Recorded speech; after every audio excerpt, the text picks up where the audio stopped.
Good morning friends, నేను మీ Phaneeshwar sir, Kanishka IAS study circle economy faculty. So మన కనిష్క నుంచి మనం ఈరోజు ప్రీవియస్ క్వశ్చన్స్ గురించి అనలైజ్ చేస్తున్నాం. గతంలో గ్రూప్ 2 ఎగ్జామ్లో అడిగినటువంటి ప్రశ్నలను విశ్లేషించడం అనేటువంటిది జరుగుతుంది. డియర్ ఫ్రెండ్స్, మనం ఇప్పుడు రాస్తున్నటువంటి గ్రూప్ 1, గ్రూప్ 2 ఎగ్జామ్లు 2008కి పూర్వం ఒక విధంగా ఉండేది. 2008 నుంచి సిలబస్లో కొంత మార్పు చేర్పులు వచ్చాయి. 2008లో జనరల్ స్టడీస్గా కామన్ ఫర్ ఆల్ అనేటువంటివి వచ్చాయి. 2008కి బిఫోర్ ఆప్షనల్ సిస్టమ్ ఉండేది. అది గ్రూప్ 1లో కావచ్చు, గ్రూప్ 2లో కావచ్చు. ఆప్షన్ సిస్టమ్ ఉండేటువంటిది ఎప్పుడు? 2008కి పూర్వం. 2008వ సంవత్సరం నుంచి కామన్ ఫర్ ఆల్ అంటే ఇప్పుడు ఉండేటువంటి 3 పేపర్స్, ఇప్పుడు ఉండేటువంటి గ్రూప్ 2లో 3 పేపర్లు అనేటువంటిది ఎప్పటి నుంచి వచ్చిందయ్యా అంటే 2008వ సంవత్సరం నుంచి రావడం అనేటువంటిది జరిగింది. నేను ఎకానమీ ఫ్యాకల్టీ, నా ఎకానమీ సబ్జెక్టుకు సంబంధించి చాప్టర్ వైజ్గా ప్రీవియస్ క్వశ్చన్స్ని నేను ఎక్స్ప్లెయిన్ చేసిన. మొదటగా జాతీయ ఆదాయం అన్నటువంటి చాప్టర్ తీసుకుంటున్నా. డియర్ ఫ్రెండ్స్, 2008లో ఎగ్జామ్ జరిగింది. సో 2010లో ఒక ఎగ్జామ్ జరిగింది, 2012లో ఒక ఎగ్జామ్ జరిగింది. అదేవిధంగా చూసినట్లయితే 2016లో ఒక ఎగ్జామ్ జరిగింది. మొన్న రీసెంట్గా 2019 ఆగస్ట్లో ఒక ఎగ్జామ్ జరిగింది. 1, 2, 3, 4, 5. సో దాదాపుగా ఇప్పటి వరకు ఈ 2008 ప్యాటర్న్తో 5 ఎగ్జామ్స్ జరిగాయి. ఈ 5 ఎగ్జామ్స్లో ఉండేటువంటి ప్రీవియస్ క్వశ్చన్స్ నేను మీకు ఎక్స్ప్లెయిన్ చేసేటువంటి ప్రయత్నం చేస్తా. మొదటగా 2008 క్వశ్చన్ పేపర్కు సంబంధించినటువంటి క్వశ్చన్స్ ఎక్స్ప్లెయిన్ చేస్తా. మొదటగా 2008లో వచ్చినటువంటి క్వశ్చన్ పేపర్కి సంబంధించి అయితే ఇక్కడ అభ్యర్థులు గుర్తుపెట్టుకోవాల్సింది ఏంటంటే, జాతీయ ఆదాయము అనేటువంటి చాప్టరు చాలా ఎక్కువ ప్రశ్నలు వస్తున్నాయి. చాలామంది విద్యార్థులు ఈ చాప్టర్ అర్థం అవ్వట్లేదు, ఈ చాప్టర్లో సరిగ్గా ఆన్సర్ చేయలేకుంటున్నారు. కొన్ని ప్రైవేట్ పబ్లికేషన్స్ కూడా కొన్ని సందర్భాల్లో, అన్ని సందర్భాల్లో కాదు, అక్కడక్కడ కొన్ని సందర్భాల్లో కొన్ని ఆన్సర్లను మిస్టేక్గా తప్పుగా కూడా ఇవ్వడం జరుగుతుంది. అప్పుడప్పుడు పబ్లిక్ సర్వీస్ కమిషన్ కూడా కొన్ని ఆన్సర్లను తప్పుగా ఇచ్చి మళ్ళీ కరెక్ట్ చేస్తూ ఉంది. ఈ నేపథ్యంలో ప్రీవియస్ క్వశ్చన్స్ని ఎలా అర్థం చేసుకోవాలి, ఎలా ఆన్సర్ చేయాలన్నటువంటిది విద్యార్థులు చాలామంది ఎదురు చూస్తున్నటువంటి సమస్య. నాకు చాలామంది అంటే మా కనిష్క ఇన్స్టిట్యూట్లో కానీ ఆన్లైన్లో క్లాసెస్ చెప్పేటప్పుడు కానీ విద్యార్థుల నుంచి నాకు వచ్చిందంటే, సార్ మార్కెట్లో ప్రీవియస్ క్వశ్చన్ పేపర్స్ ఉన్నాయి కానీ వాటికి ఆన్సర్స్ ఉన్నాయి కానీ ఎక్స్ప్లెనేషన్ లేదు సార్, పాత ప్రశ్నలకు ఎక్స్ప్లెనేషన్ లేదు, ఎక్స్ప్లెనేషన్ ఇస్తే బాగుంటుంది అన్నటువంటి కామెంట్స్ కానీ అన్నటువంటి విషయాన్ని మా దృష్టికి తీసుకొచ్చారు. సో మా డైరెక్టర్ గారు వెంటనే వీటికి అంటే క్వశ్చన్ పేపర్స్కి పిల్లలకు ఎక్స్ప్లెనేషన్ దొరకట్లేదు కాబట్టి మనం ఎక్స్ప్లెనేషన్ చేద్దామని అనుకోవడం అనేటువంటిది జరిగింది. ఇక పోతే ఈ ఎకానమీ పేపర్కి అన్నిట్లాగా కాదంటే గ్రూప్ 2 సక్సెస్ అవ్వాలంటే పేపర్ 2 స్కోర్ మీదనే ఆధారపడి ఉంటుందన్నది మీకు అందరికీ తెలుసు. పేపర్ 2లో ఎక్కువగా స్కోర్ వస్తే ఎక్కువగా ఓవరాల్ స్కోర్ పెరుగుతుంది. పేపర్ 3 స్కోర్ రాదు, పేపర్ 1 స్కోర్ రాదు అన్నటువంటిది అపోహ మాత్రమే. పద్ధతి ప్రకారం చదివితే ప్రతి పేపర్లో స్కోర్ వస్తుంది. సక్సెస్ అయిన వాళ్ళందరినీ మీరు అబ్జర్వ్ చేయండి. 330, 340 మార్కులు వచ్చి ఉంటాయి. అంటే 330 పైనే వచ్చి ఉన్న వాళ్ళు మాత్రమే టాప్ మోస్ట్ సక్సెస్ అవుతున్నారు. అంటే 330 మార్కులు రావాలి అంటే ప్రతి సబ్జెక్ట్లో 110 మార్కులు రావాలి. అవుట్ ఆఫ్ 150కి 110 మార్కులు రావాలి. మరి ఎకానమీలో కూడా 110 నుంచి 120 మార్కులు రావాలి అంటే ప్రీవియస్ ప్రశ్నల్ని మనం చాలా అర్థం చేసుకోవాల్సి ఉంటుంది. నేను చాలా సందర్భాల్లో చెప్తున్నాను, ఇప్పుడు ఈ వేదిక మీద కూడా చెప్తున్నాను, ముందుగా ప్రశ్న సరళిని అర్థం చేసుకోండి. సో బట్టి లైన్ బట్టి పిడి కొట్టి చదువుతామంటే ఎకానమీ సబ్జెక్టుకి షూట్ అవ్వదు. ఈ సబ్జెక్టు మీద విస్తృతమైనటువంటి అవగాహన, పరిజ్ఞానం అంటే మీరు 365 డిగ్రీస్ యాంగిల్లో సబ్జెక్ట్ని అర్థం చేసుకోవాలి. సో ఎంత ఎక్కువ పుస్తకాలను మీరు టెక్స్ట్ బుక్స్ను చదివి ఎంత ఎక్కువగా ఉంటే మీకు అంత సిలబస్ వస్తుంది. అంటే పర్టికులర్గా బిట్టు కాకుండా విస్తృత పరిధిలో అనలిటికల్ రీడింగ్ అనేటువంటిది అవసరము. మనకు ప్రశ్నల సరళి చూసినట్లయితే వాస్తవాధీన ప్రశ్నలు, వాస్తవాధీన ప్రశ్నలు అంటారు. అంటే ఫ్యాక్ట్స్డ్ బేస్డ్ క్వశ్చన్స్ కొన్ని వస్తాయి. సో కొన్ని అనలైటికల్ క్వశ్చన్స్ అంటారు, అవగాహన తరహా ప్రశ్నలు. అవగాహన తరహా ప్రశ్నలు అంటే విషయం ఎంతవరకు మనకు అర్థమైంది అన్నటువంటిది. ఫ్రెండ్స్, ఒక్క నిజాన్ని మాత్రము గుర్తుపెట్టుకోండి, వాస్తవాధీన ప్రశ్నలు మీ జ్ఞాపక శక్తిని పెంచుతాయి. ఎగ్జామినర్ కూడా విద్యార్థికి ఉండేటువంటి జ్ఞాపక శక్తిని పరీక్షించడానికే వాస్తవాధీన ప్రశ్నలు అడుగుతాడు. కానీ అవగాహన తరహా ప్రశ్నలు మీ యొక్క తెలివితేటలను పరీక్షించడానికి అడుగుతారు. విషయాన్ని మీరు ఎంతవరకు అవగాహన చేసుకోగలుగుతున్నారు, సబ్జెక్టును మీరు ఆకలింపు చేసుకుంటున్నారా లేదా. బట్టి పట్టే వాళ్లకు, పిడి కొట్టే వాళ్లకు వాస్తవాధీన ప్రశ్నల మీద కమాండింగ్ ఉంటుంది, కానీ అవగాహన తరహా కమాండింగ్ ఉండదు. ఇక మూడోది అప్లికేషన్ ఓరియంటెడ్. సో చదివినటువంటి అంశాన్ని అప్లికేషన్ తరహా ఎంతవరకు మనం అప్లై చేయగలము, ఒక అధికారిగా నువ్వు నేర్చుకున్నటువంటి అంశాలను పరిపాలనలో ఎంతవరకు అప్లై చేయగలవు, విషయం నీకు ఎంతవరకు తెలిసింది, దాన్ని నువ్వు తిరిగి మళ్ళీ అప్లై చేయడానికి నీకు ఆ తెలివితేటలు ఉండయా లేదా అని పరిశీలిస్తారు. పోటీ పరీక్షల్లో 100కి 95% ఈ 3 రకాలైనటువంటి ప్రశ్నలే మనకు కనపడతాయి. పర్టికులర్గా ఎకానమీ అనేటువంటి సబ్జెక్ట్లో పర్టికులర్గా ఈ 3 రకాలైనటువంటి ప్రశ్నలు మనకు కనపడతాయి. ఈ 3 రకాలైనటువంటి ప్రశ్నల్లో ఈ 2 రకాలైనటువంటి అంటే అవగాహన, అప్లికేషన్ ఓరియంటెడ్ ప్రశ్నలకు సంబంధించి విద్యార్థులు వెనకబడి ఉన్నారన్నది వాస్తవము. కోచింగ్ సెంటర్లు ఇంకా మీరు తర్ఫీదు తీసుకునేటువంటి మీరు ఏ మాస్టర్ అయినా గుర్తుపెట్టుకోండి, అతనికి సబ్జెక్టు మీకన్నా బాగా తెలుస్తూనే టీచ్ చేయగలడు. ఒక మాస్టర్ బాగా చెప్తున్నాడు, బాగా చెప్పలేడు అన్నటువంటిది తప్పు. కాకపోతే మీరు అవగాహన చేసుకుంటున్నారా లేదా, దాన్ని తిరిగి అప్లై చేయగలుగుతున్నారా లేదా. ఇక్కడ ఉండేటువంటి ఇంకో సమస్య ఏంటంటే మీకు అవగతమయ్యేటట్టు మాస్టర్ గారు బోధిస్తున్నారా లేదా, అంటే మీ ఫ్రీక్వెన్సీకి ఆయన టీచింగ్కి సెట్ అయిందా లేదా అన్నదే ఇంపార్టెంట్. ఇక్కడ మీరు చూసినట్లయితే బాగా గుర్తుపెట్టుకోండి, విస్తృత పరిధి అంటే అది టెక్స్ట్ బుక్స్లో చదవడం వల్లనే వస్తుంది. సో బాగా మీరు తరువుగా టెక్స్ట్ బుక్స్లో చదవడం వల్ల మెటీరియల్ అనో ఇంకొకటి అనో ప్రిపేర్ అవ్వడం వల్ల రాదు. నేను 2008కి సంబంధించినటువంటి గ్రూప్ 2 క్వశ్చన్ పేపర్లో ఉండేటువంటి జాతీయ ఆదాయం అనేటువంటి చాప్టర్లో ఉండే క్వశ్చన్స్ని మీకు నేను పరిచయం చేస్తా. ఈ క్వశ్చన్స్ని పరిచయం చేసేటప్పుడే క్వశ్చన్కి సోర్స్ ఏంటి, ఎక్కడి నుంచి ఈ క్వశ్చన్ వచ్చింది, మనం ఈ క్వశ్చన్కి ఏ పుస్తకం చదివితే సరైనటువంటి సమాధానం వస్తుంది, క్వశ్చన్ను ఏ విధంగా అర్థం చేసుకోవాలన్న అంశం కూడా మీకు నేను ఎక్స్ప్లెయిన్ చేస్తున్నాను. 2008కి సంబంధించినటువంటి క్వశ్చన్ పేపర్.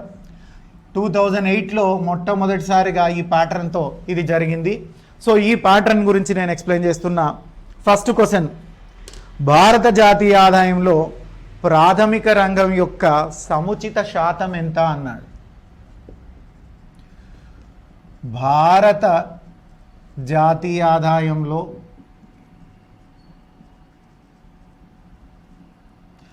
భారత జాతీయ ఆదాయంలో ప్రాథమిక రంగం యొక్క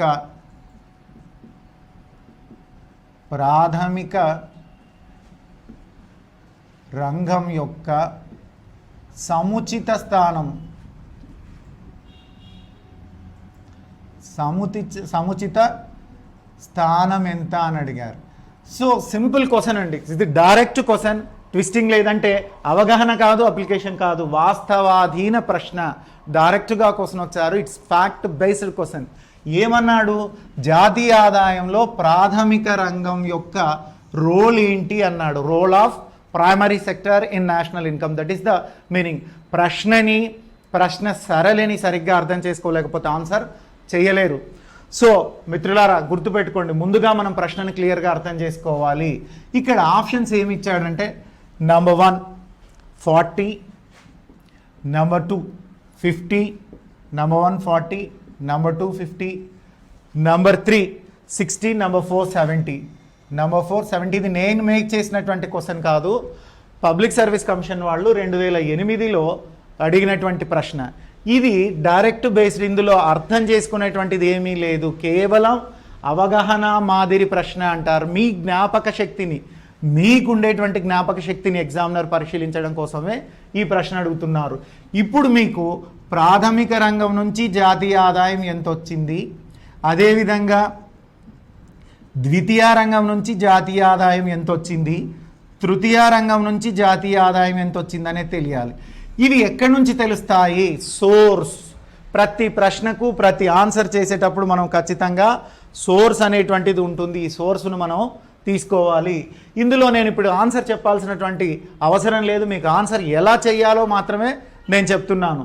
సో ఇది ఆ సంవత్సరానికి సంబంధించి, అంటే 2008లో ఎగ్జామ్ జరిగింది కాబట్టి అంతకుముందు ఆ సంవత్సరం వచ్చినటువంటి సోషో ఎకనామిక్ సర్వే నుంచి వచ్చినటువంటి ప్రశ్న, 2008లో వచ్చినటువంటి సోషో ఎకనామిక్ సర్వే నుంచి వచ్చినటువంటి ప్రశ్న. దీనికి సోర్స్ ఎక్కడి నుంచి ఇచ్చాడు ఎగ్జామినరు?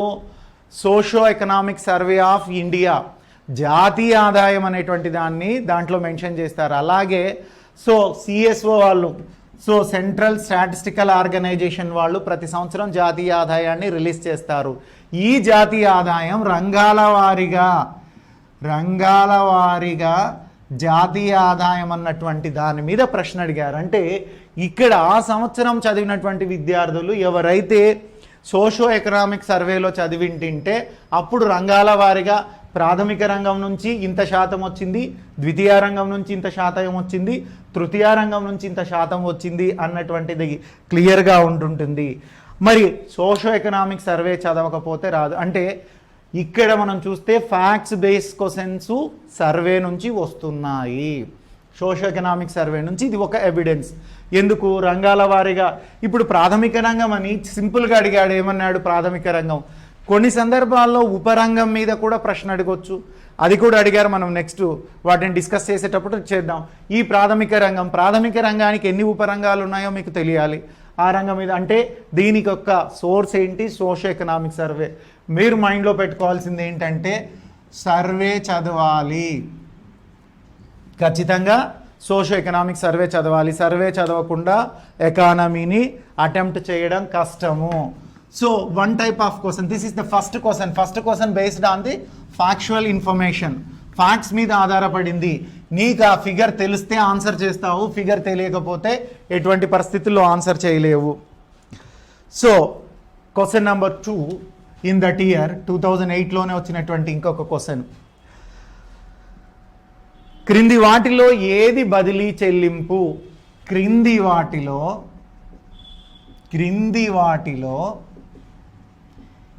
ఏది బదిలీ చెల్లింపు? ఇది ప్రశ్న అండి.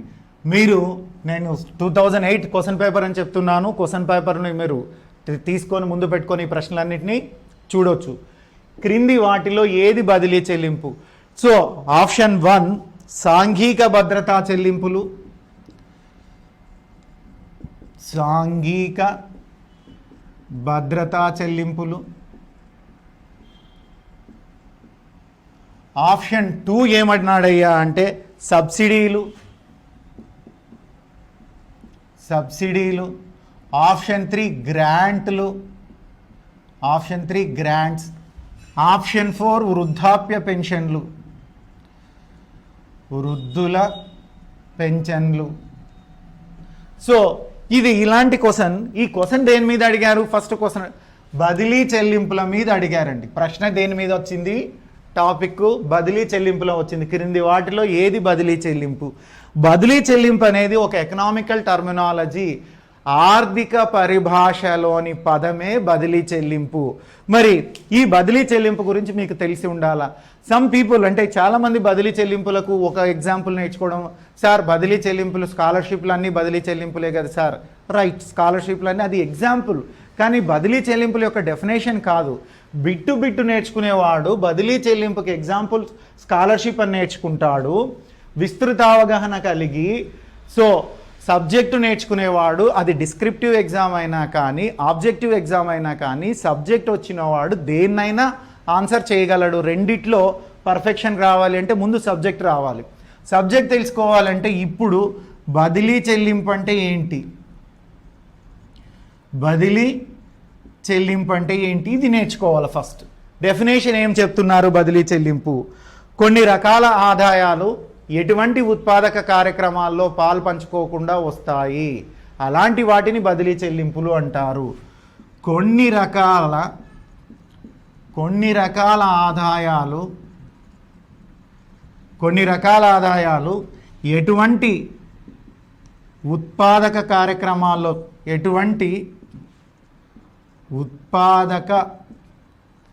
కార్యక్రమాలలో పాల్గొనకుండా వస్తాయి. అలాంటి వాటిని బదిలీ చెల్లింపులు అంటారు. అలాంటి వాటిని బదిలీ చెల్లింపులు అంటారు. Look here gentlemen, first of all definition ఏది రాని టర్మినాలజికల్ వర్డ్ వస్తే ఖచ్చితంగా నేను క్లాస్లో కూడా చాలాసార్లు చాలా సందర్భాల్లో చెప్పాను, టర్మినాలజీ మీద ఎవరికైతే కమాండింగ్ ఉంటుందో వాళ్ళకి ఎక్కువగా మార్కులు వస్తాయని. ఈ టర్మినాలజీ మీకు బదిలీ చెల్లింపు క్రింది వాటిలో ఏది బదిలీ చెల్లింపు? క్వశ్చన్ ఈజ్ వెరీ సింపుల్, కానీ దీనికి నేర్చుకోవాల్సింది కొన్ని రకాల ఆదాయాలు ఎటువంటి ఉత్పాదక కార్యక్రమాల్లో పాల్గొనకుండా వస్తాయి, అలాంటి వాటిని బదిలీ చెల్లింపులు అంటారు. బదిలీ చెల్లింపులకు ఉదాహరణ ఏమని చెప్తున్నారు? నిరుద్యోగ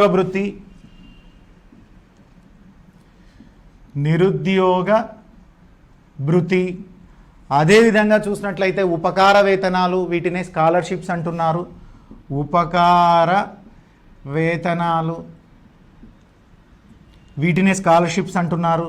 ఇక మూడోది చూసినట్లయితే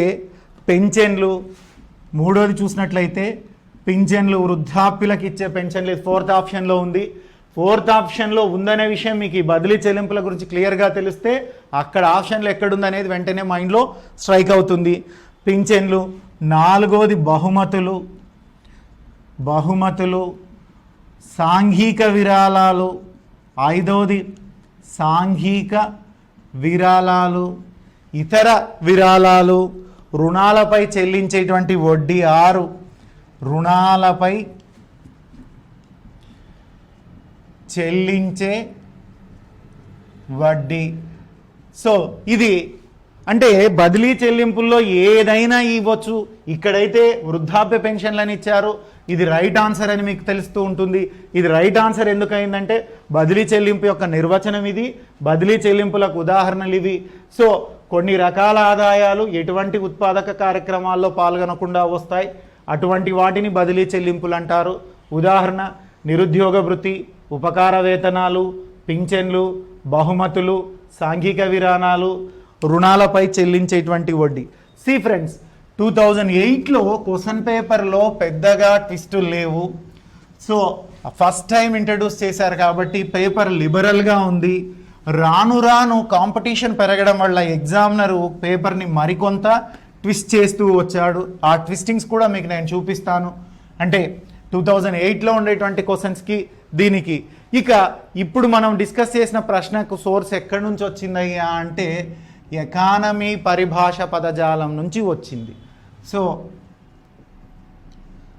ఆర్థిక పరిభాష పదజాలం నుంచి వచ్చింది. అసలు దీని మీద కమాండింగ్ లేకపోతే మీకు ఎకానమీ రాదు. ఏ బుక్ చదవాలా అని చాలామంది నన్ను అడుగుతున్నారు. ఇప్పుడు నేను చెప్పేటివి కూడా మీకు యూస్ఫుల్ ఇవే బుక్స్. ప్రతి ప్రశ్నకు సోర్స్ నేను చూపిస్తూ మీకు చెప్తాను. ఇక నేటి థర్డ్ క్వశ్చన్, ఇక్కడికి వచ్చేలోగా క్వశ్చన్ కొంచెం ట్విస్టింగ్ పెరిగింది. ఉత్పత్తి కారకాల దృష్ట్యా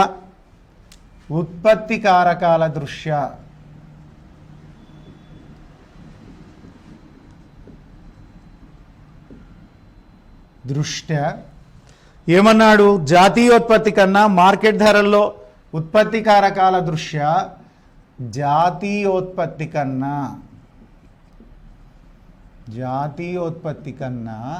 మార్కెట్ ధరల్లో జాతీయోత్పత్తి ఎక్కువ.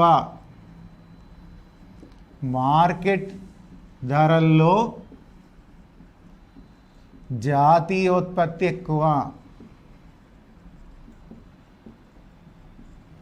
సో ఆ తర్వాత అతను ఏమీ చెప్పలేదు, ఎక్కువ ఉండుటకు కారణం అడిగాడు. ఉత్పత్తి సో ఎక్కువ ఉండుటకు కారణం ఏంటి అన్నాడు. ఉండుటకు కారణం, ఇది ప్రశ్న అండి. సో ఈ ప్రశ్నని మీరు ఎంత వేగంగా అర్థం చేసుకుంటారో గుర్తుపెట్టుకోండి. పోటీ పరీక్షల యొక్క సారాంశం ఏంటంటే ప్రశ్నను వేగంగా అర్థం చేసుకునేటువంటి తెలివితేటలు పెంచుకోవడమే. ప్రశ్నను వేగంగా అర్థం చేసుకుంటేనే ఆన్సర్ వేగంగా ఇస్తారు. మరి వేగంగా అర్థం చేసుకోమన్నారు కదా అని తప్పుగా అర్థం చేసుకోకూడదు. కరెక్ట్గా క్వశ్చన్ను మనం అర్థం చేసుకోవాలి. ఆప్షన్స్ చూద్దాం. ఒకటి ఆప్షన్ 1 ఏమిచ్చాడు? పరోక్ష పన్నులు అన్నాడు.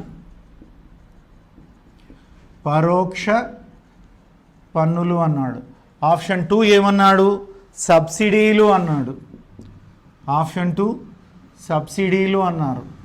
సో ఆప్షన్ 3 చూసినట్లయితే పరోక్ష పన్నులు మైనస్ సబ్సిడీలు అన్నాడు. పరోక్ష పన్నులు మైనస్ సబ్సిడీలు అన్నాడు. ఇక 4th ఆప్షన్ విషయానికి వస్తే 4th ఆప్షన్ ఏమన్నాడు? పరోక్ష పన్నులు ప్లస్ సబ్సిడీలు అన్నాడు. పరోక్ష పన్నులు ప్లస్ సబ్సిడీలు. డియర్ ఫ్రెండ్స్, ఎగ్జామ్ హాల్లో మీకు చికాకు కలిగించేటువంటివి ఇలాంటి ప్రశ్నలే. ఇక్కడ ఎందుకు మీకు చికాకని ఫెయిల్ అవుతున్నారయ్యా అంటే ఉత్పత్తి కారకాల దృష్ట్యా జాతీయోత్పత్తి, ఇది ఫస్ట్ స్టేట్మెంట్. ఉత్పత్తి కారకాల దృష్ట్యా జాతీయోత్పత్తి కన్నా మార్కెట్ ధరల్లో జాతీయోత్పత్తి ఎక్కువగా ఉంటుంది. కారణం ఏమి అన్నాడు. అసలు మీకు ఆ రెండిట్లో దేంట్లో ఎక్కువగా ఉంటుందో తెలియాలి. కానీ ఎగ్జామినరే ఎక్కువగా ఉంటుందనేటువంటి విషయం చెప్పేశాడు. దేంట్లో ఎక్కువగా ఉంటుందని? మార్కెట్ ధరల్లో జాతీయోత్పత్తి ఎక్కువగా ఉంటుంది అని చెప్పేశాడు. సో కానీ ఎందుకు ఎక్కువగా ఉంటుందో కారణం అడగమంటున్నారు. గుర్తుపెట్టుకోండి, ఈ కారణాలు అనలైజేషన్ వల్లనే, డిస్క్రిప్టివ్ మోడ్లో చదవడం వల్లనే వస్తాయి. సో అంటే దీని అవగాహన అంటే మీకు ఉత్పత్తి కారకాలకు మార్కెట్ ధరలకు ఎంత సబ్జెక్ట్ అవగాహన చేసుకున్నారు, ఎంత సబ్జెక్ట్ ఆకలింపు చేసుకున్నారు అన్నటువంటిది ఇక్కడ మనకు ఉపయోగపడుతుంది. సో నేను ఇప్పుడు మీకు ఈ క్వశ్చన్ ఎక్స్ప్లెయిన్ చేసేటువంటి ప్రయత్నం చేస్తా. ఫస్ట్ నేనేం తీసుకుంటా? ఉత్పత్తి కారకాల దృష్ట్యా జాతీయోత్పత్తి అంటే ఏంటో చూసుకుంటాం. దాన్ని ఎట్ ఫ్యాక్టర్ కాస్ట్ అని పిలుస్తారమ్మ. దాన్ని ఏమని పిలుస్తున్నారు? At factor cost. ఉత్పత్తి కారకాల దృష్ట్యా జాతీయోత్పత్తిని సో ఎట్ ఫ్యాక్టర్ కాస్ట్ అని చెప్పొచ్చు. ఒకటి ఫ్యాక్టర్ కాస్ట్ అంటే ఏంటి? ముందుగా తెలుసుకోవాల్సింది ఏంటి? ఫ్యాక్టర్ ఎలిమెంట్స్ అంటే ఏంటి? వీటిని ఏమంటున్నారు? ఉత్పత్తి కారకాలు. ఉత్పత్తి కారకాలు అంటున్నారు. బేసికల్గా స్టూడెంట్కి అర్థం కావాల్సింది ఏంటంటే ఫ్యాక్టర్ ఎలిమెంట్స్ అంటే ఏంటివి? సో ఉత్పత్తి కారకాలు 4 ఉత్పత్తి కారకాలు మీకు అందరికీ తెలిసిందే. సో మోస్ట్లీ ప్రాబబ్లీ ఇక్కడ ఒక విషయం గుర్తుపెట్టుకోండి, గతంలో చదివినటువంటి సీనియర్ విద్యార్థుల కొరకు మాత్రమే నేను ఇప్పుడు చెప్పేటువంటి స్టేట్మెంట్. మీరు బాగా కష్టపడ్డారు, పాపం దగ్గరికి వచ్చి 1-2 మార్కుల్లో మీరు మిస్ అయ్యి ఉండొచ్చు. ఆ 1-2 మార్కులు మీకు ఎందుకు మిస్ అయ్యాయి అంటే ప్రశ్న సరళిని పూర్తిగా అర్థం చేసుకోకుండా మాకు తెలుసు అనే ధోరణిలో తొందరపడి ఆన్సర్ చేయడం వల్లనే అయ్యాయి మిత్రులారా. ఇప్పుడు మీరు ప్రశ్నలు ఆన్సర్ చేసేటప్పుడు ఒక్క క్షణం ఆగండి, ప్రశ్నని కొంచెం క్లియర్గా అర్థం చేసుకునే ప్రయత్నం చేయండి. ఈ ప్రశ్న కూడా అలాంటిదే. ఇక్కడ మీరు అర్థం చేసుకోవడం అనేది తప్పుగా అర్థం చేసుకుంటే ఆన్సర్ కూడా తప్పు అవుతుంది. సో మళ్ళీ మీరు సెంటర్ బయటకు వచ్చినాక అనుకుంటారు, అబ్బా నేను ఇట్లా అనుకోలేదే, అట్లా అనుకున్నాను, అని తప్పు. ఇక్కడ ఏమడిగారు? ఫస్ట్ ఉత్పత్తి కారకాల దృష్ట్యా జాతీయోత్పత్తి అన్నారు. ఉత్పత్తి కారకాల దృష్ట్యా జాతీయోత్పత్తి అంటే ఏం చెప్తున్నాం మనం? భూమి అంటున్నాం. భూమి నుంచి రెంట్ వస్తుంది, దీన్ని భాటకము అంటున్నాం. సో రెండోది శ్రమ అంటున్నాం, దీన్ని వేతనము అంటున్నాం. మూడోది వ్యవస్థ అంటున్నాం. సో వ్యవస్థ అనేటువంటిది లాభాలను ఎక్స్పెక్ట్ చేస్తుంది. 4 మూలధనం అంటున్నాం. మూలధనం అనేటువంటిది సో వడ్డీని ఎక్స్పెక్ట్ చేస్తుంది. ఈ 4 కలిస్తేనే ఉత్పత్తి కారకాలు అవుతాయి. ఈ 4 కలిస్తేనే ఉత్పత్తి కారకాలు అవుతాయి. మరి ఈ 4 ధరని మనం ఫార్ములా ఎలా చేస్తామో యాక్చువల్గా మీకు క్లియర్గా క్లాస్లో అయితే నేను క్లియర్ ఎక్స్ప్లెయిన్ చేసేవాడిని. ఈ 3 నోటికి సంబంధించి మీకు ఎట్ ఫ్యాక్టర్ కాస్ట్ అనేటువంటి ఫార్ములా తెలిసి ఉంటుంది. ఎట్ ఫ్యాక్టర్ కాస్ట్ అంటే ఉత్పత్తి కారకాలను మనం కనుక్కోవాలంటే సూత్రం ఏంటంటే market prices minus indirect taxes plus subsidies. Market prices minus indirect taxes plus subsidies. జాగ్రత్తగా గుర్తుపెట్టుకోండి, ఉత్పత్తి కారకాలలో పరోక్ష పన్నులు ఉండవు. పరోక్ష పన్నులు ఉండవు. ఏముంటాయి ఉత్పత్తి కారకాలలో? సబ్సిడీలు ఉంటాయి. ఉత్పత్తి కారకాలలో సబ్సిడీలు ఉంటాయి. ఉండనివేంటివి? పరోక్ష పన్నులు. పరోక్ష పన్నులు లేకుండా జాతీయ ఆదాయం ఎక్కువగా ఉంటుందా? పరోక్ష పన్నులను కలుపుకొని జాతీయ ఆదాయం ఎక్కువగా ఉంటుంది? అది ప్రశ్న. క్వశ్చన్ అది అడిగారు, అది అర్థం అవ్వాలి. సో ఇక్కడ ఏమన్నాడు? మార్కెట్ ధరల్లో జాతీయోత్పత్తి అన్నాడు. మార్కెట్ ధరల్లో జాతీయోత్పత్తి అంటే అర్థం ఏంటి అయ్యా అంటే factor elements plus indirect taxes minus subsidy అని. సార్ ఎలా వచ్చింది? So I can go to explanation that one.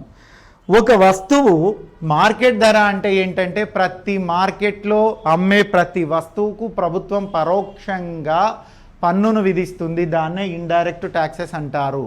Market ధర అంటే ఏంటంటే మార్కెట్లో అమ్మకానికి సిద్ధంగా ఉండేటువంటి వస్తువు ధరను మార్కెట్ ధర అంటారు.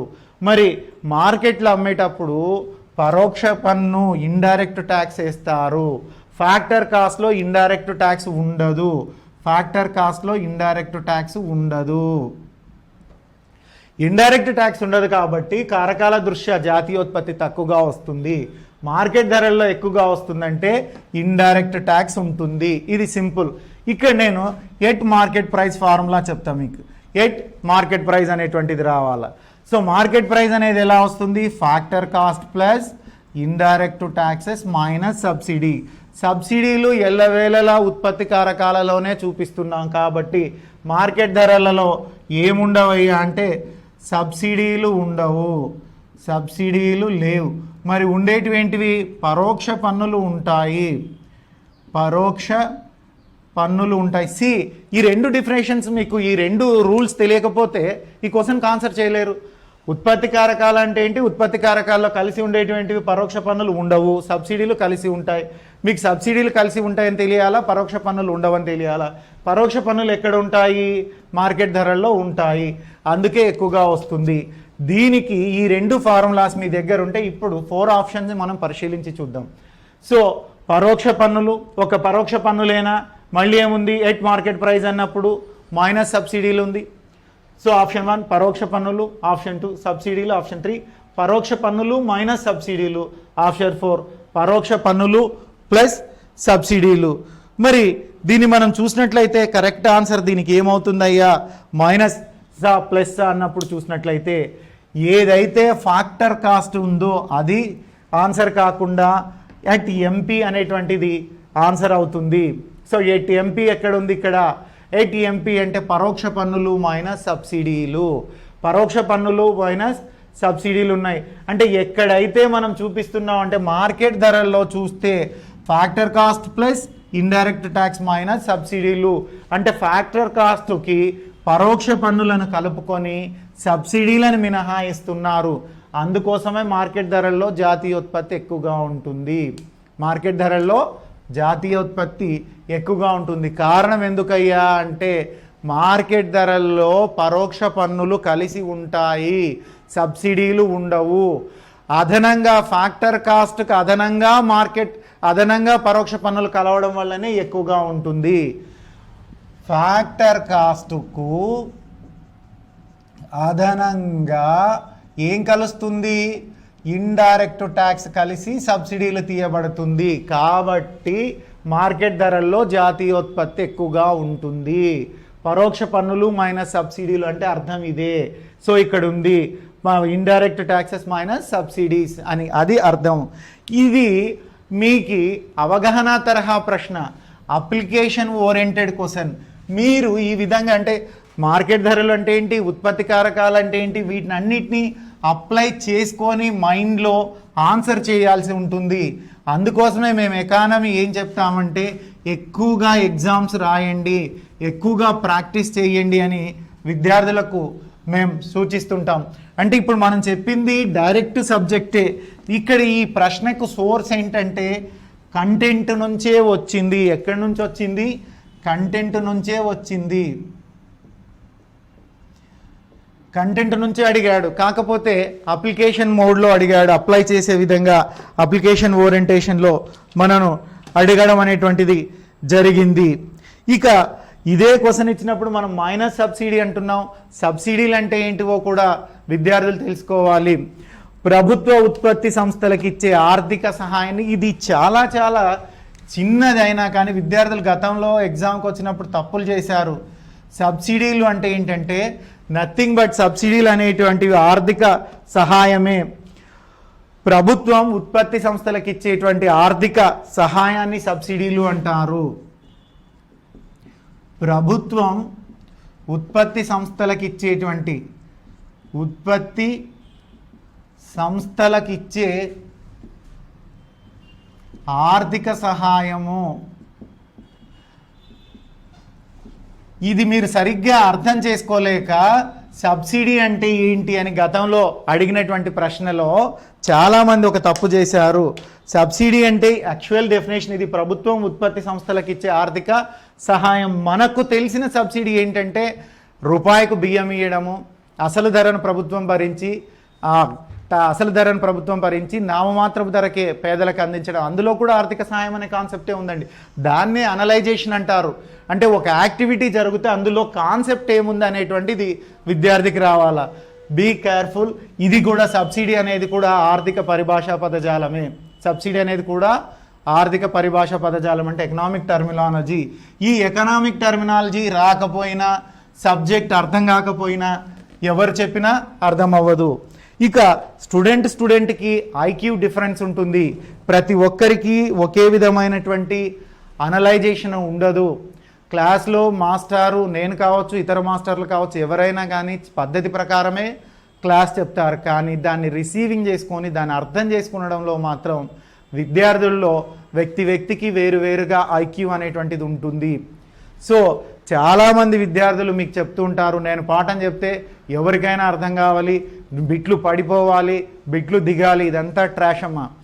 ఏ లెక్చరర్ పాఠం చెప్పినా విద్యార్థులందరూ ఒకే విధంగా రిసీవ్ చేసుకోరు అన్నది నగ్న సత్యం. మీరు రిసీవ్ చేసుకున్నాలంటే ఎక్కువసార్లు వినాలి, ఎక్కువసార్లు చదవాలి, అర్థం చేసుకోవాలి, అవగాహన పెంచుకోవాలి. అంతే తప్ప ఒక్కసారి మాస్టర్ క్లాస్లో చెప్పినంత మాత్రాన్నే ఉద్యోగం రావడం అనేది జరగదు, రాకపోవడం అనేది కూడా జరగదు. మీ కృషి మీదనే ఆధారపడి ఉంటుంది. ఇక నేను ఫోర్త్ క్వశ్చన్కి వెళ్తాను. భారతదేశంలో స్వతంత్రం రాకముందు మొదటిసారిగా జాతీయ ఆదాయాన్ని లెక్కించింది ఎవరు? ఇది ఫ్యాక్ట్ బేస్డ్ క్వశ్చన్. భారతదేశంలో స్వాతంత్ర్యం రాకపూర్వము, భారతదేశంలో స్వాతంత్ర్యం రాకముందు మొదటిసారిగా జాతీయ ఆదాయాన్ని లెక్కేసింది ఎవరు? జాతీయ ఆదాయాన్ని లెక్కించింది ఎవరు? అగైన్ ఈ క్వశ్చన్ కూడా ఫ్యాక్ట్స్ బేస్డ్ క్వశ్చన్. అంటే ఇది కేవలం మీ యొక్క జ్ఞాపక శక్తిని పరిశీలించేటువంటి ప్రశ్న, అవగాహన ప్రశ్న కాదు. ఇది వాస్తవాధీనటువంటి ప్రశ్న. ఆప్షన్స్ చూద్దాం. 1 ఎన్ఎం రాయ్,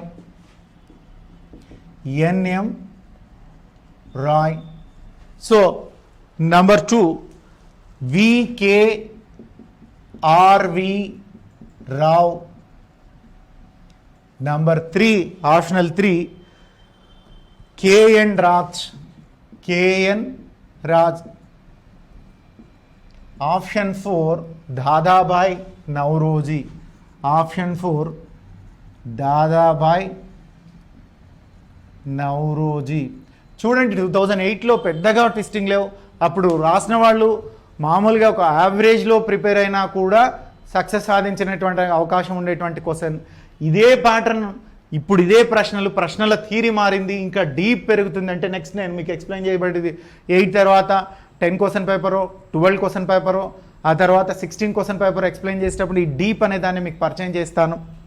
సో ఇక్కడ చూసినట్లయితే భారతదేశంలో స్వతంత్రం రాకముందు మొదటిసారిగా జాతీయ ఆదాయాన్ని లెక్కించిన వారెవరు? ఇది మీరు అందరు చెప్పేస్తారు, దాదాబాయ్ నౌరోజీ అని. ఎందుకంటే మీరు అందరూ హైయెస్ట్ కాన్సన్ట్రేషన్ ఫ్యాక్ట్స్ బేస్డ్ మీదనే ఉంటాయి. ఇదే ప్రశ్నని కొంచెం మార్చిస్తే ఇక్కడ ఇదే ప్రశ్నను స్వతంత్రం రాకముందు శాస్త్రీయబద్ధంగా మొదటిసారి లెక్కించిన వారు ఎవరయ్యా అంటే వికేఆర్వి రావు అవుతుంది. క్వశ్చన్ క్లారిటీ అమ్మా. శాస్త్రీయబద్ధంగా మొదటిసారి లెక్కించిన వాడు వికేఆర్వి రావు. ఈ శాస్త్రీయబద్ధంగా అనే పదము వాడలేదు ఎగ్జామినర్. మొదటిసారి జాతీయ ఆదాయాన్ని లెక్కించిన వాడు దాదాబాయి నవరోజీ అవుతుంది. దాదాబాయి నవరోజీ అధికారికంగా లెక్కించలేదు, అది ఆయన యొక్క వ్యక్తిగత అంశము. అతనికి లెక్కించాలనిపించింది, లెక్కించారు, గొప్ప వ్యక్తి కాబట్టి. చూద్దాం ఎప్పుడు ఆయన లెక్కించారు. సో దాదాబాయి నవరోజీ. సో ఇతను చాలామంది విద్యార్థులకు ఇక్కడ ఒక చిన్న మిస్టేక్ ఉంది. 1876 సంవత్సరంలో ఈయన 1876లో జాతీయ ఆదాయాన్ని లెక్కించాడండి. కానీ 1876 జాతీయ ఆదాయాన్ని లెక్కించలేదు. జాతీయ ఆదాయాన్ని లెక్కించిన సంవత్సరమేమో 76, కానీ ఆ సంవత్సరపు జాతీయ ఆదాయాన్ని ఆయన లెక్కించలేదు. 1867-68 సంవత్సరాన్ని జాతీయ ఆదాయాన్ని లెక్కించాడు. ఈ ప్రశ్న సివిల్ సర్వీస్ ఎగ్జామ్లో అడిగారంటే జస్ట్ ట్విస్ట్. కొంచెం మనకు గ్రూప్ 2లో డైరెక్ట్ క్వశ్చన్ అడిగితే దాన్ని కొంచెం ట్విస్ట్ చేస్తే క్వశ్చన్ చాలా మారిపోతుంది. దాదాబాయి నవరోజీ ఏ సంవత్సరపు జాతీయ ఆదాయాన్ని లెక్కించాడు అని ప్రశ్న అడిగితే చాలామంది విద్యార్థులు 1876 అని పెడుతున్నారు. 1876లో ఆయన లెక్కించాడు, అది వాస్తవం. కానీ ఆయన లెక్కించింది ఏంది? 1867-68 సంవత్సరానికి గాను జాతీయ ఆదాయాన్ని లెక్కించాడు. జాతీయ ఆదాయాన్ని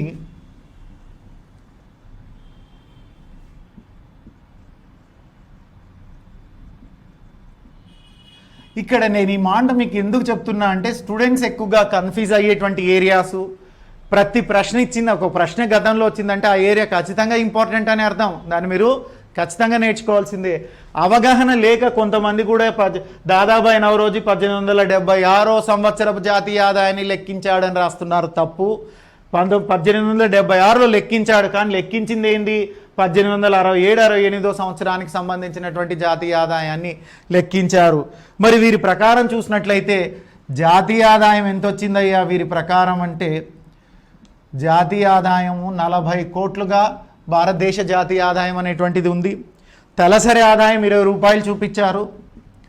తలసరి ఆదాయం ఎంత చూపించారయ్యా అంటే 20 రూపాయలుగా దాదాబాయి నవరోజీ గారు తెలియజేశారు. మరి జనాభా ఎంత చూపించారు? భారతదేశ జనాభా అంటే 17 కోట్లుగా భారతదేశ జనాభాను వీరు చూపించడం అనేటువంటిది జరిగింది. పావర్టీ అన్ బ్రిటిష్ రూల్ ఇండియా, పావర్టీ అన్ బ్రిటిష్ రూల్ ఇండియా అనేటువంటి పుస్తకం వీరు రాశారు. ఈ పుస్తకం కూడా అనేక మార్లు పరీక్షలో రావడం అనేటువంటిది జరిగింది. ఈ బిట్ కూడా అనేక మార్లు పరీక్షలో వచ్చింది. కానీ బిట్టులో క్లారిటీ ఏంటంటే మొదటిసారి అధికారికంగా కాదు, ఆయన లెక్కలు ఏవి కూడా అధికారం కాదు, అనధికారికంగా. ఇక్కడ ప్రశ్నలో ఏం అడగలే ఆ మాట. శాస్త్రీయ అని మాట్లాడలేదు, అధికారాన్ని మాట్లాడలేదు, ఏం మాట్లాడలేదు. కాబట్టి దాదాబాయి నవరోజీ కరెక్ట్ అయింది.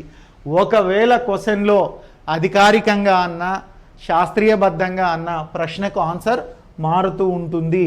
ఇక్కడ ఆ పదాలు ఏమీ మాట్లాడలేదు కాబట్టి దాదాబాయి నవరోజీ. కానీ నేను గుర్తుపెట్టుకోండి, 1876 సంవత్సరంలో ఈయన జాతీయ ఆదాయాన్ని లెక్కించాడు. కానీ అది 1876 సంవత్సరం లెక్కలు కాదు, 1867-68 సంవత్సరం యొక్క లెక్కలను వారు లెక్కించడం అనేటువంటిది జరిగింది. Yes, I'm going to another question. I think this is the 5th question today. ఈ రోజుకు సంబంధించి ఇది 5వ ప్రశ్న. మరి ఈ 5వ ప్రశ్న మనం బాగా చూసినట్లయితే ఇక్కడ మళ్ళీ అప్లికేషన్ ఓరియంటెడ్ క్వశ్చన్ అడగడం అనేటువంటిది జరిగింది.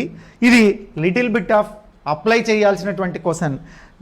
నాకు తెలిసి నేను అనేక మంది విద్యార్థులకు మా ఇన్స్టిట్యూట్ తరఫున, కనిష్క తరఫున టెస్ట్ సిరీస్ ప్రోగ్రామ్ కండక్ట్ చేసినప్పుడు, క్లాస్లో స్లిప్ టెస్టులు పెట్టినప్పుడు వాళ్ళు చేసేటువంటి మిస్టేక్స్ని ఐడెంటిఫై చేస్తున్నాం, వాళ్ళకు క్లాస్లోనే ఎక్స్ప్లెయిన్ చేస్తున్నాం. ఆ మిస్టేక్స్ అన్నీ ఎక్కడ ఉంటున్నాయి అంటే ఇప్పుడు నేను చెప్పబోయే క్వశ్చన్లో మీరు తప్పులు చేస్తారు. అంటే అప్లికేషన్ ఓరియంటెడ్ క్వశ్చన్లో కానీ కొంత అనలిటికల్ ఓరియంటెడ్ క్వశ్చన్ వస్తే కానీ మీరు తప్పులు చేస్తున్నారు ఎక్కువ మంది విద్యార్థులు. అందరూ కాదమ్మా, తప్పులు చేసే వాళ్ళల్లో ఎక్కువ శాతం మంది విద్యార్థులు చేస్తున్నారు అన్నది నా ఆర్గ్యుమెంట్. ఇక చూద్దాం. దేశం యొక్క స్థూల జాతీయోత్పత్తి దేశం యొక్క క్వశ్చన్, 5th క్వశ్చన్, దేశం యొక్క స్థూల జాతీయోత్పత్తి, స్థూల జాతీయోత్పత్తి స్థూల దేశీయోత్పత్తి కన్నా, స్థూల జాతీయోత్పత్తి స్థూల దేశీయోత్పత్తి కన్నా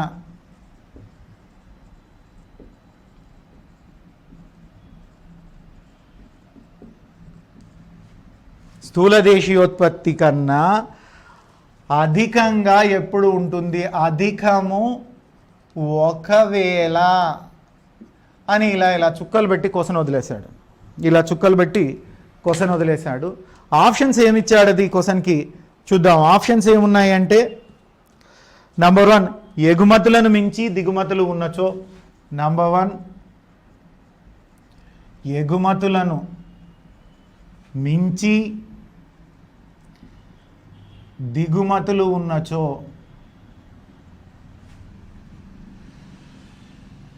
అంటే ఎగుమతులు మించి దిగుమతులు ఉన్నప్పుడు ఏమవుతుందంటే దేశం యొక్క స్థూల జాతీయోత్పత్తి స్థూల దేశీయోత్పత్తి కన్నా అధికంగా ఉండాలి. ఏ సందర్భంలో స్థూల జాతీయోత్పత్తి స్థూల దేశీయోత్పత్తి కన్నా అధికంగా ఉంటుందని ప్రశ్న.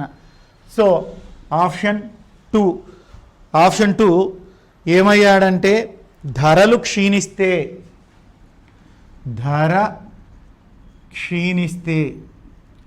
ఆప్షన్ 3 దిగుమతులను మించి ఎగుమతులు ఉన్నచో, దిగుమతులను మించి ఎగుమతులు ఉన్నచో అంటే ఉన్నప్పుడు అని అర్థం. సో దిగుమతులను మించి ఎగుమతులు ఉండవచ్చు.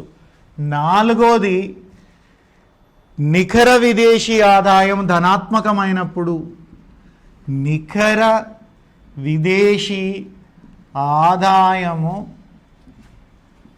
ధనాత్మకమైనప్పుడు, ధనాత్మకం అయినప్పుడు. ఎస్ జెంటిల్మన్, ఇది క్వశ్చన్. ఇలాంటి క్వశ్చన్స్ మీరు ఎంత ఎక్కువ ప్రాక్టీస్ చేస్తే మీకు సబ్జెక్ట్ అంత పెరుగుతుంది. ఇంతకుముందు దాదాబాయి నవరోజీ క్వశ్చన్ చెప్పాం, అది ఫ్యాక్ట్స్ బేస్డ్.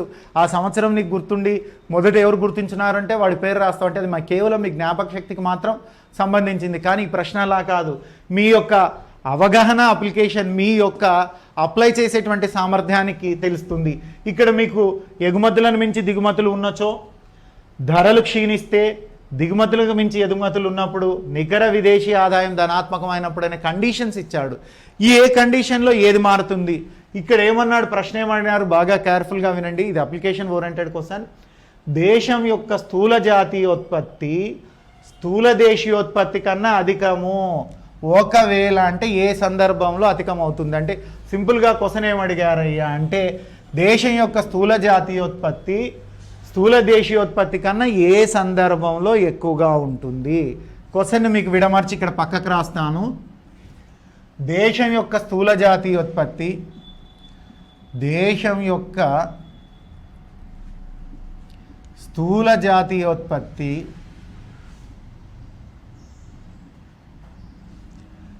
దేశం యొక్క స్థూల దేశీయోత్పత్తి కన్నా, దేశం యొక్క స్థూల దేశీయోత్పత్తి కన్నా ఎప్పుడు ఎక్కువ ఉంటుంది? ఎప్పుడు ఎక్కువ ఉంటుంది? ఇది ఎప్పుడు ఎక్కువ ఉంటుందో తెలిస్తే మీకు స్థూల జాతీయోత్పత్తి అంటే ఏంటి, స్థూల జాతీయోత్పత్తి అంటే ఏంటో తెలియాలి. స్థూల దేశీయోత్పత్తి అంటే ఏంటో తెలిస్తేనే రెండిట్లో ఏది ఎప్పుడు ఉంటుంది అంటుంది. సో మై డియర్ ఫ్రెండ్స్, నేను ఎక్స్ప్లెయిన్ చేసే ప్రయత్నం చేస్తా. జీడిపి అంటున్నాం. జీడిపి అంటే ఏంటమ్మా? Gross domestic production. దీన్నే ఏమంటున్నారు? స్థూల దేశీయోత్పత్తి. సో స్థూల దేశీయోత్పత్తి, స్థూల దేశీయోత్పత్తి అన్నారు. సో ఇక్కడ మన క్వశ్చన్ కూడా ఏమడిగినారు, దేశం యొక్క స్థూల జాతీయోత్పత్తి ఎక్కువగా ఉంటుందా దేశీయోత్పత్తి కన్నా? అంటే జాతీయోత్పత్తి అనేది దేశీయోత్పత్తి కన్నా ఎప్పుడు ఎక్కువగా ఉంటుంది? జాతీయోత్పత్తి అనేది సో జీడిపి స్థూల దేశీయోత్పత్తి అన్నప్పుడు దీని ఫార్ములా నేను రాస్తున్నా, GDP is equal GNP minus of net income from abroad, net factoral income from abroad. So net factoral income from abroad, net factoral income from abroad. Look here gentlemen, GDP అంటే అర్థం ఏంటి? GNP minus of net factoral income from abroad అని. దీన్ని తెలుగులో ఏమంటున్నారు? స్థూల దేశీయోత్పత్తి అంటున్నారు. ఇక్కడ ప్రశ్న కూడా అదే, జాతీయోత్పత్తి, స్థూల జాతీయోత్పత్తి ఏ సందర్భంలో ఎక్కువగా ఉంటుంది? దేనికన్నా? స్థూల దేశీయోత్పత్తి కన్నా. సో జిఎన్పి రాస్తున్న, జిఎన్పి అంటే ఏంటి? స్థూల దేశీయోత్పత్తి. జిఎన్పిని ఏమంటున్నారు? స్థూల దేశీయోత్పత్తి. స్థూల దేశీయోత్పత్తి అంటే జిఎన్పి. జిఎన్పి అంటే ఏంటి? GDP plus net factoral income from abroad, net factoral income from abroad. ఇవి రెండు. ఇది మనకు అర్థం అవ్వాలి అంటే ఈ రెండిటికి, జీడిపికి జిఎన్పికి తేడా ఏంటి? Net factoral income from abroad, NFIA. NFIA తెలుసుకోవాలి. ఎన్ఎఫ్ఐఏ మీకు క్లాస్లో మీరు ఎక్కడ క్లాస్ విన్నా కూడా చెప్పింటారు ప్రాముఖ్యత. ఎన్ఎఫ్ఐ యొక్క ప్రాముఖ్యత ఏంటి? ఎన్ఎఫ్ఐ ఏ సందర్భంలో ఎక్కువగా ఉంటుంది? ఎన్ఎఫ్ఐ ఎక్కువగా ఉంటే ఏం జరుగుతుంది? సో నికర విదేశీ ఆదాయము ధనాత్మకమా రుణాత్మకమా చూద్దాం. ఎన్ఎఫ్ఐఏ అంటే net factoral income from abroad అని అర్థం. Net factoral income from abroad అని అర్థం. దీన్నే తెలుగులో నికర విదేశీ కారక ఆదాయం అంటారు. నికర విదేశీ కారక ఆదాయము అంటారు. ఇది ఏంటి అనో తెలుసుకోవాలా? నికర విదేశీ కారక ఆదాయం ఏంటో తెలుసుకోవాలా? అది ఎక్కుంటే దేశ పరిస్థితి ఏంటి, తక్కువంటే దేశ పరిస్థితి ఏంటి అనేటువంటి తెలుసుకోవాలి. ఇక్కడ వాడు ఏమన్నాడు? స్థూల జాతీయోత్పత్తి ఎక్కువగా ఉన్నప్పుడు అన్నాడు. చూద్దాం మరి ఇది ఏంటయ్యా అంటే భారత ఉత్పత్తి కారకాలకు సంబంధించి ఇక్కడ నేను ఎన్ఎఫ్ఐఏ ఫార్ములా రాస్తున్నాను, R minus of P. R అంటే ఏంటి? రిసిప్ట్స్. రిసిప్ట్స్ అంటే ఏంటి? విదేశాల నుంచి వచ్చేటువంటి కారక ఆదాయము. విదేశాల నుండి వచ్చే కారక ఆదాయము మైనస్ పి అంటున్నారు. విదేశాలకు చెల్లించేటువంటి కారక ఆదాయం. సో చెల్లించే కారక ఆదాయము, చెల్లించే కారక ఆదాయము. మరి ఇవి రెండు చేస్తేనే నెట్ ఇన్కమ్ ఫ్రమ్ అబ్రాడ్ రావాలంటే ఆర్ మైనస్ ఆఫ్ పి చేస్తేనే వస్తుంది. మీకు క్లాస్లో ఈ టాపిక్ చెప్పేటప్పుడు సారు టర్మ్స్ అండ్ కండిషన్స్ చెప్తుంటారు. ఎలా చెప్తారంటే net factoral income from abroad ధనాత్మకమైతే ఒక కండిషన్, రెండు net factoral income from abroad రుణాత్మకమైతే, మూడు net factoral income from abroad అనేటువంటిది సమానంగా ఉంటే ఇది అప్లికేషన్. అంటే అర్థం ఏంటంటే ఏ సందర్భంలో ఎలా మారుతుంది, ధనాత్మకమైనప్పుడు ఎలా ఉంటుంది, రుణాత్మకమైనప్పుడు ఎలా ఉంటుంది, సమానంగా ఉన్నప్పుడు ఎలా ఉంటుంది. ఇక్కడ దేశం యొక్క స్థూల జాతీయోత్పత్తి స్థూల దేశీయోత్పత్తి కన్నా అధికం అంటే జాతీయోత్పత్తి అధికంగా ఉంది, స్థూల జాతీయోత్పత్తి అధికంగా ఉంది అంటే అర్థం ఏంటి? ధనాత్మకము అని. పాజిటివ్ అధికంగా ఉందంటే ధనాత్మకం తీసుకోవాలి, అల్పంగా ఉందంటే రుణాత్మకాన్ని తీసుకోవాలి. అధికంగా ఉందంటే ధనాత్మకాన్ని తీసుకోవాలి, అల్పంగా ఉందంటే రుణాత్మకాన్ని తీసుకోవాలి. ఇప్పుడు ఏ సందర్భంలో ఎన్ఎఫ్ఐ ధనాత్మకము, ఏ సందర్భంలో ఎన్ఎఫ్ఐ ధనాత్మకం, ఇది మీకు తెలిస్తే సింపుల్ క్వశ్చన్, ఈ క్వశ్చన్కి ఆన్సర్ అయిపోతుందండి. సో ఏ సందర్భంలో ఇది ధనాత్మకం అనేటువంటిది ఉంటుంది. సో ఎప్పుడైతే ఇది పాజిటివ్ ఉంటుందో ధనాత్మకము ఇలా సూచిస్తారమ్మా. ఎన్ఎఫ్ఐ ఇలా సూచించినప్పుడు ఎన్ఎఫ్ఐ ధనాత్మకం అయితే ఏమవుతుందయ్యా అంటే దానిని ఆర్ గ్రేటర్ దాన్ పి అని రాస్తారు. రుణాత్మకం అయితే ఆర్ లెస్ దాన్ పి అని రాస్తారు. సమానంగా ఉంటే R is equal to P అని రాస్తారు. ఇది మీకు అర్థం అవ్వాలి. ఇప్పుడు ఆర్ గ్రేటర్ దాన్ పి అంటే ఏంటి అనగా, సో ధనాత్మకమైనప్పుడు ఈ స్టేట్మెంట్ ఏం చెప్తుందయ్యా అంటే net factoral income from abroad అనేటువంటిది ధనాత్మకమైనప్పుడు సో జాతీయోత్పత్తి ఎక్కువగా ఉంటుంది. జాతీయోత్పత్తి ఎక్కువగా ఉంటుంది. సో ఆర్ అనేటువంటిది అంటే ఆర్ అనేటువంటిది ఎక్కువగా ఉన్నప్పుడు జాతీయోత్పత్తి ఎక్కువగా ఉంటుంది. ఆర్ అనేటువంటిది తక్కువ ఉన్నప్పుడు దేశీయోత్పత్తి ఎక్కువగా ఉంటుంది. రుణాత్మకమైతే దేశీయోత్పత్తి ఎక్కువగా ఉంటుంది. దేశీయోత్పత్తి ఎక్కువగా ఉంటుంది. సమానంగా ఉంటే దేశీయోత్పత్తి ఈజ్ ఈక్వల్ జాతీయోత్పత్తి అవుతుంది. దేశీయోత్పత్తి ఈజ్ ఈక్వల్ ఈ 3 కండిషన్స్లో ఇక్కడ ఏదో ఒక కండిషన్ సాటిస్ఫై అవ్వాలా, ఏదో ఒక కండిషన్ ఖచ్చితంగా సాటిస్ఫై అవ్వాలా. మళ్ళీ ప్రశ్న చూడు, ఒక దేశం యొక్క జాతీయోత్పత్తి ఎక్కువ అంటే మనం ధనాత్మకాన్ని తీసుకునాలి, పాజిటివ్.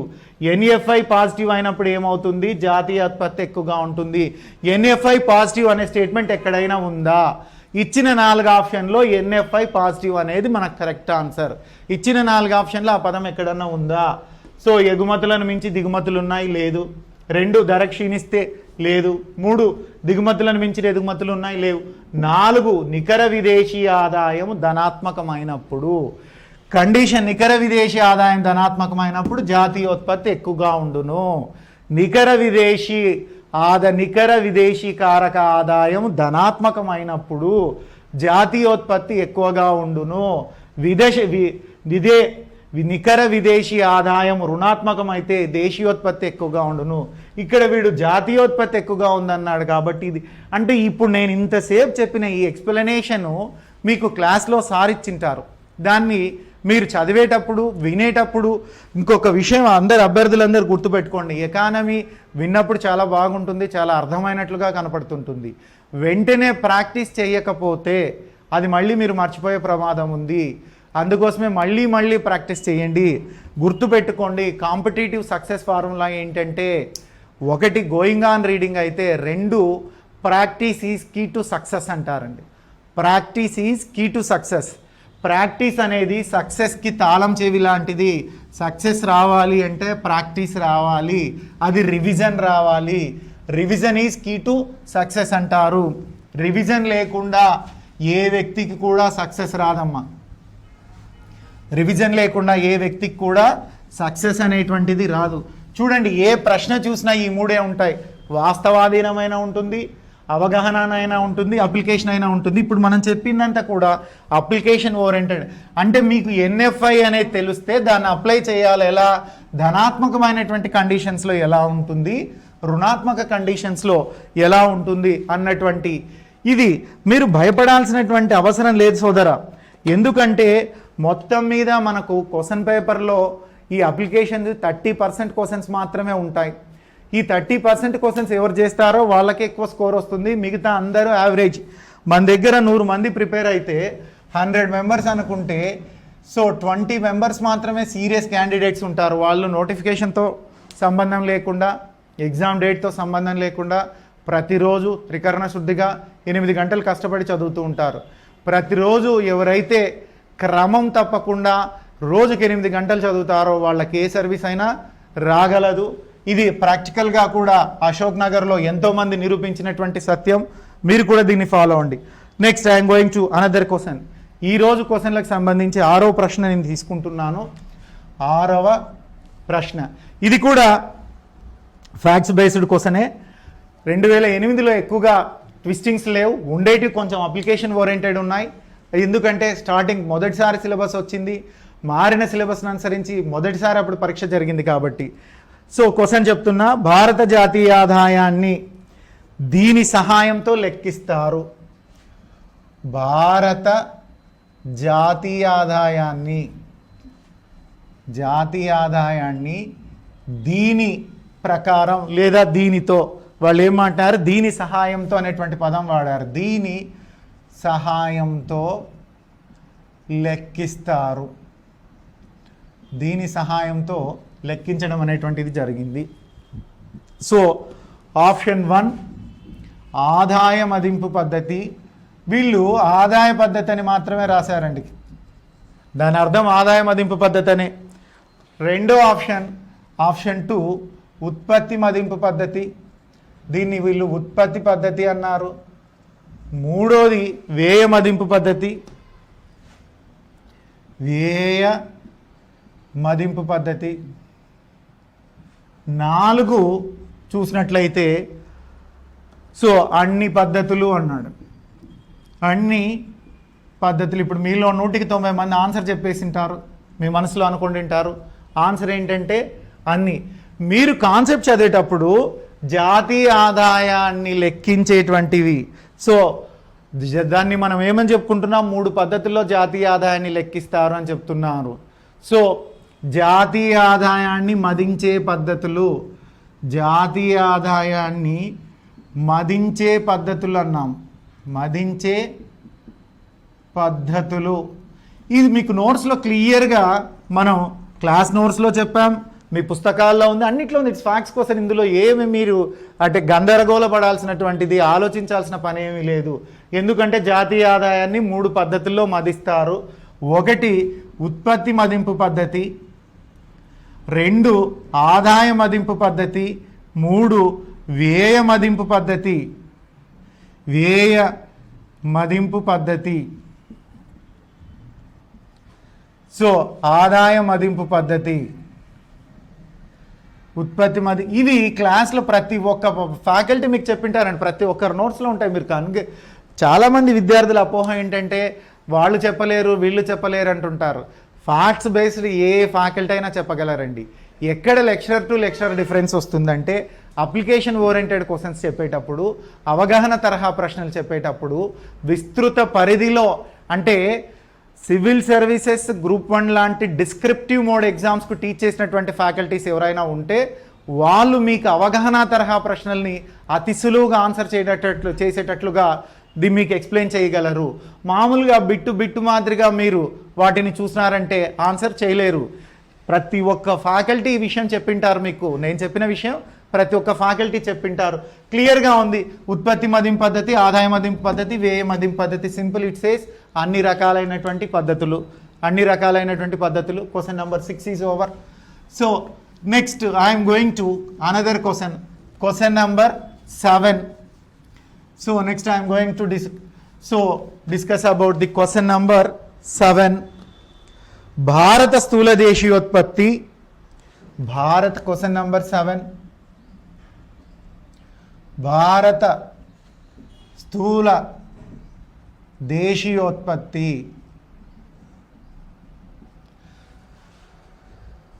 ప్రస్తుత సేవల రంగం సమకూర్చువాటంట ఉత్పత్తికి జీడిపికి ప్రస్తుతం సేవల రంగం సమకూర్చు వాటా ఎంత? సో ప్రస్తుతం సేవల రంగం సమకూర్చు వాటా. డియర్ ఫ్రెండ్స్, ఇదే క్వశ్చన్ మీకు స్టార్టింగ్లో క్వశ్చన్ నెంబర్ 1 చెప్పాను. క్వశ్చన్ నెంబర్ 1 కూడా నథింగ్ బట్ సో అక్కడ ఏమడిగాడు, భారతదేశానికి సంబంధించి సర్వే నుంచి అక్కడ క్వశ్చన్ అడిగారు. క్వశ్చన్ నెంబర్ 1 ఏంటంటే భారత జాతీయ ఆదాయంలో ప్రాథమిక రంగం యొక్క సముచిత స్థానం అడిగాడు. సముచిత స్థానం అన్నా వాటా అన్నా ఇంకేదన్నా ఒకటే. ఇక్కడ ఏమడుగుతున్నాడు, భారత స్థూల దేశీయోత్పత్తికి జీడిపికి ప్రస్తుతం సేవల రంగం వాటా ఎంత? జీడిపిలో రంగాల వాటా అని మీరు సోషో ఎకనామిక్ సర్వేలో చదువుతారు. సో దీనికి ఇచ్చినటువంటి ఆప్షన్స్ చూస్తే నెంబర్ 1 70% మించి, నెంబర్ 2 50%కు మించి, 50%కు మించి, 50% మించి, నెంబర్ 3 25%, నెంబర్ 4 30%. ఇవి ఎగ్జామినర్ ఇచ్చినటువంటి ఆప్షన్స్ అమ్మా, ఎగ్జామినర్స్ ఇచ్చినటువంటి ఆప్షన్స్. ఈ క్వశ్చన్ కూడా వాస్తవాధీన ప్రశ్నలకు సంబంధించింది. ఎక్కడి నుంచి వచ్చింది? ఫ్రమ్ సోషో ఎకనామిక్ సర్వే నుంచే వచ్చింది. భారత స్థూల దేశీయోత్పత్తి జీడిపికి ప్రస్తుతం సేవల రంగం సమకూర్చు వాటా పర్టికులర్గా అడిగారు. జీడిపిలో క్వశ్చన్ ఏంటంటే జీడిపిలో సేవల రంగం వాటెంత, సేవల రంగం వాటా, ఇది వాడు అడిగినటువంటి క్వశ్చన్. ఒక వర్డ్లో చెప్పాలంటే పై క్వశ్చన్. ఇది ఫ్యాక్షనల్ ఇన్ఫర్మేషన్ కాబట్టి ఆ సంవత్సరం జీడిపి మీరు చదివిండింటే ఆ సంవత్సరంలో జీడిపి వాట్ ఎంత వచ్చిందో అది తెలుసుకుంటారు, అది ఫ్యాక్ట్స్. ఇప్పుడు మీరు అది బిట్టు నేర్చుకునే మారిపోయి ఉంటుంది కాబట్టి మీకు ఆన్సర్ అనవసరం. ఆ ఇయర్కి మాత్రమే, అంటే ఆ 2008లో ఎగ్జామ్ జరిగింది కాబట్టి అప్పుడు వచ్చినటువంటి సోషియో ఎకనామిక్ సర్వే ప్రకారం జీడిపిలో సేవల రంగం. గుర్తుపెట్టుకోండి, ఏ ఆర్థిక వ్యవస్థ అయినా సేవల రంగం, పారిశ్రామిక రంగం, ఫస్ట్ ప్రాథమిక రంగం, ద్వితీయ రంగం, సేవల రంగం అని 3 రంగాలు ఉంటాయి. సేవల రంగంలో వచ్చేటువంటి వాటాను బట్టే ఆ దేశం యొక్క ఆర్థిక వ్యవస్థ ముందుకు వెళ్తుందని మనం చెప్పగలం. ఎక్కడైనా అభివృద్ధి చెందినటువంటి ఆర్థిక వ్యవస్థ అంటే సేవల రంగం అభివృద్ధి చెంది ఉండాలి. ఇక నేను ఈరోజు 8th క్వశ్చన్కి వెళ్తున్నాను. నేటికి సంబంధించి 8వ ప్రశ్న. సో చూడండి, ఈ ఒక్క జాతీయ ఆదాయం నుంచే 13-14 క్వశ్చన్స్ అప్పుడు వచ్చాయి. తర్వాత గతంలో 12లో 30 క్వశ్చన్స్ వచ్చాయి, 25 క్వశ్చన్స్ డైరెక్ట్గా, రిమైనింగ్ క్వశ్చన్స్ ఇండైరెక్ట్గా వచ్చాయి. ప్రతి ఎగ్జామ్లో 15 క్వశ్చన్లకు ఏమాత్రం తక్కువ కాకుండా ఈ చాప్టర్ నుంచి రావడం అనేటువంటిది జరుగుతుంది. ఇక నేటి 8వ ప్రశ్న చూసినట్లయితే 8th క్వశ్చన్. ఇది చాలా సులభం కానీ దీన్ని చాలా కాంట్రవర్సీ చేశారు. క్వశ్చన్ బాగా అర్థం చేసుకుందాం. గనులను క్రింది వానిలో అని ఎగ్జామినర్ ఏమన్నాడయ్యా అంటే క్రింది వానిలో ఏ విధంగా పరిగణిస్తారు, క్రింది వానిలో పరిగణిస్తారు. ఏ విధంగా రాసుకోండి, ఏ విధంగా పరిగణిస్తారు అంటే సింపుల్గా గనుల రంగం అనేది ఏ రంగం కిందికి వస్తుంది అని వాళ్ళు అడిగినటువంటి ప్రశ్న అండి. గనుల రంగం అనేది దేని కిందికి వస్తుంది? నంబర్ 1 వ్యవసాయ రంగం,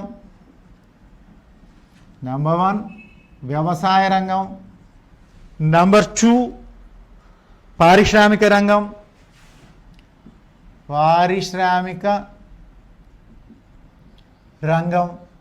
నంబర్ 3 సేవల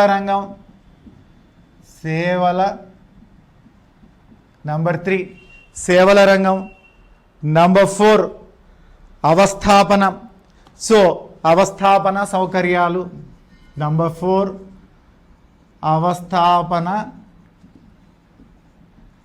సౌకర్యాలు. ఇక్కడ సేవల రంగం అన్నా తృతీయ రంగం అన్నా ఒకటే అండి. కొన్ని పుస్తకాల్లో తృతీయ రంగం అని కూడా ప్రింట్ ఉంటుంది. సేవల రంగం అన్నా తృతీయ రంగం అన్నా ఒకటే. మరి దీన్ని చూద్దాం డియర్ ఫ్రెండ్స్. మరి దీన్ని మనం చూసేటప్పుడు ఏం చేస్తున్నామయ్యా అంటే గనులు క్రింది ఏ రంగంలో పరిగణిస్తారు అంటే జాతీయ ఆదాయం చాప్టర్ మీరు స్టార్టింగ్లో చదివినప్పుడే ప్రాథమిక రంగం, వ్యవసాయము, అనుబంధ రంగాలను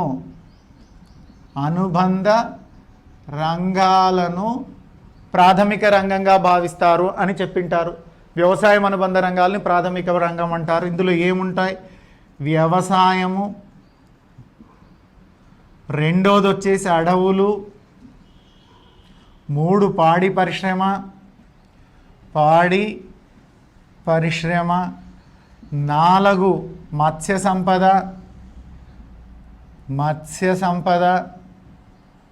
5 గనుల తవ్వకం అని ఉంటుంది. సో మరి ఇది మీరు చదువుకున్నారు కాబట్టి ప్రాథమిక రంగం అంటే తప్పండి.